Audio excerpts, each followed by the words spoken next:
Welcome to Read Along Kids! Hey, Read Along Kids! Welcome back to another great adventure. Today's story is called The Berenstain Bears and the Bully, written by Stan and Jen Berenstain.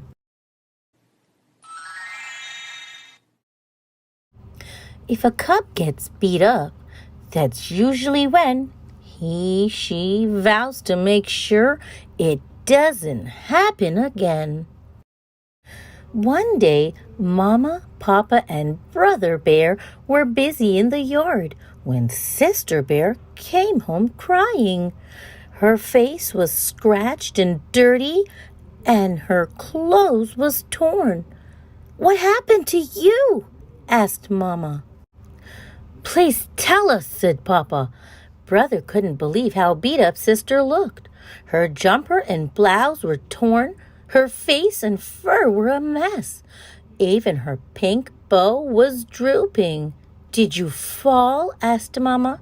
Sister shook her head no. "Was there an accident?" asked Papa. Once again she shook her head no. "I think I can tell you what happened," said Brother. "It looks to me like somebody beat her up." "Beat her up? That's outrageous," said Papa. "Who in the world would beat up a sweet little cub like Sister?" said Mama. "A bully might," said Brother. That's when Sister stopped her crying long enough to get some words out. Brother's right," she sobbed.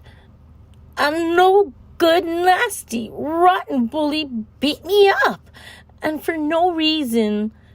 Just the thought of it made her so angry that she started to cry all over again. Mama and Papa helped Sister up the steps and into the house. After a drink of water, she calmed down enough to tell them what had happened. "Lizzie, Queenie, and I were playing tag at the playground when this new cub, a no-good bully named Tuffy, stuck out a foot and tripped me. So I got up and said, 'Why don't you watch where you put your feet?' Before I knew what was happening, it was a pow, bam, whammo, and I was flat on my back with this Tuffy character sitting on my chest, rubbing dirt in my face." "Outrageous," roared Papa. "Where's my hat? I'm going over to that playground and—" Mama pulled Papa aside. "You're going to do no such thing," she said. "But something has to be done," Papa said. "Indeed it does," agreed Mama. "But right now we have to take care of Sister." She turned to call Brother. "Would you please get me a wet wash cup?" "Where's Brother?" "Don't know," said Sister. "He was here 1 minute, and the next minute he was gone." Lizzie and Queenie were still at the playground when Brother got there. "I've got to do something about a bully named Tuffy," he said. "Where is he?" "Brother," said Lizzie, "I think there's something you ought to—" "Never mind the small talk," he growled. "Just point him out and get out of the way." Lizzie shrugged and pointed to the small building that housed the boys' room and the girls' room. But there was no one there. No one, that is, but a little girl who was coming out of the girls' room. But hold everything. The little girl was wearing a T-shirt that said Tuffy. "You're Tuffy?" said Brother. "Yeah," she said. "Want to make something out of it?" "But you're a girl," said Brother. "What did you expect me to be, an eggplant?" said Tuffy. Brother Bear was shocked right down to his very bones. The big bully he was going to clean up the playground with was not only a girl, but a little girl at that. Maybe even a bit smaller than Sister. When Lizzie and Queenie came over to watch, Tuffy figured out who Brother Bear was. "Hey," she said, "you must be the big brother of little Miss Pink Hairbow." She got fresh, so I cleaned her clock. Want to make something out of it?" That was exactly what Brother wanted to do, but there was no way he could hit a girl. If he did, then he'd be the bully. It was all he could do to turn away and leave. "Chicken, just like your sister," yelled Tuffy. Brother headed home, hands in pockets, staring at the ground. Something had to be done. But what? As he passed the school, Brother got an idea, but he would have to hurry. It was Friday afternoon, and the school would be closing for the weekend. He hoped Mr. Grismayer, the gym teacher, hadn't left yet. When Brother got home, he was carrying something in a big bag. Instead of going to the front door, he quietly opened the side hatch and dropped the bag into the cellar. Then he closed the hatch and rejoined the family by going in the front door. "Where have you been?" asked Mama. "We've been having a family meeting." I was just checking out the playground," Brother said. "And no doubt you found out that Tuffy is a girl," said Mama. "We've been discussing the situation and have pretty much decided that the best thing for Sister to do is simply to avoid this awful Tuffy person. But if she still has trouble, we'll report it to the principal. What do you think of the plan?" "It's okay," said Brother, "but Sister's the one that got beat up. What does she think?"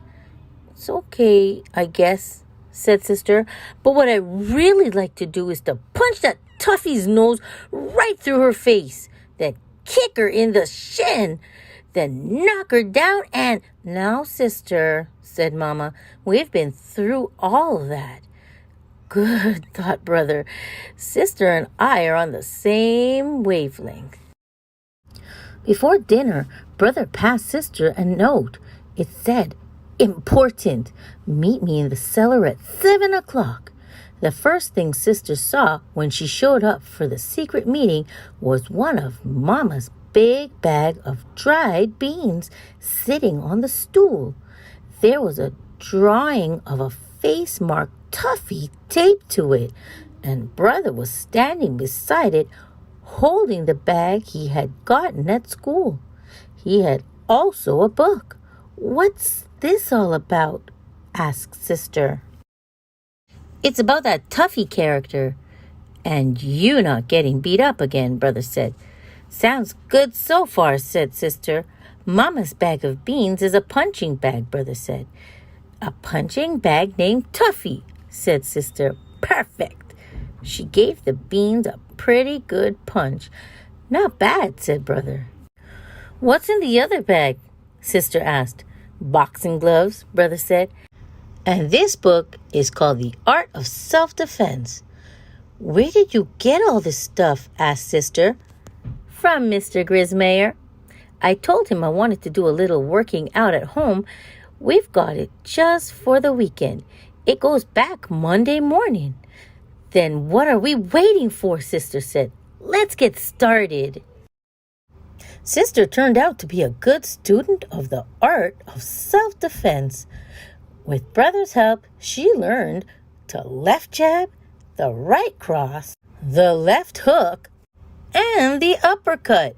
She also learned to duck. And she punched Mama's dried beans silly. "Well, you learned quite a lot over the weekend," Brother said on Monday morning. "But there's something very important for you to remember. You still have to avoid Tuffy. She's a mean little thing. She was even ready to take me on." "Don't worry," said Sister. "I can still feel where she socked me on the jaw." Sister did a good job of avoiding Tuffy. She avoided her all day Monday and all day Tuesday. But at recess on Wednesday, Tuffy did something so mean and nasty that Sister just had to do something. Tuffy was throwing stones at a baby bird that couldn't fly yet. "Stop that, you bully," shouted Sister. "You'll hurt that baby bird." "Well, if it isn't little Miss Pink Hairbow," said Tuffy. "You know something? I'd much rather hurt you." She rushed at Sister with her hard little fist ready. But Sister was ready too. She had her left out and her right up, protecting her jaw. When Tuffy threw a hard right, Sister ducked, then put up her fist, and Tuffy walked right into it. That quickly, Tuffy found herself sitting on the ground with a bloody nose. And almost that quickly, one of the recess teachers swooped down on Sister and Tuffy, pulled them into the school, and sat them on the principal's discipline bench. Sister's mind was a blurry mix of pride that she had protected the baby bird and a shock that she was sitting on the principal's famous discipline bench. But she was even more shocked when she saw that Tuffy was crying. "What are you crying about? I only hit you once," Sister said. "I'm not crying about that," said Tuffy. "Then what are you crying about?" Sister couldn't help wondering what could make a cub as tough and mean as Tuffy cry. "If the principal tells my mom and dad about this," said Tuffy, "well, I'm going to get in a lot of trouble, that's all." Thought Sister. Here's a cub who's scared and worried. Maybe that's why she picks on other cubs. But Sister didn't think about that for long. She was too worried about what was going to happen to her. Mr. Honeycomb, the principal, was very strict about fighting. The way it turned out, one of the other recess teachers had seen the whole thing and told Mr. Honeycomb that Sister was just trying to protect a baby bird.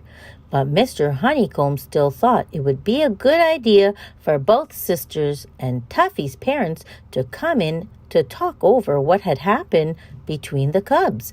And that is what they did. Sister, brother, and Tuffy all learned that talking things over is a lot better than fighting over things. The end. Thanks for listening, Read Along Kids. Remember to like, share, and subscribe for more great read-along fun. Until next time, bye-bye.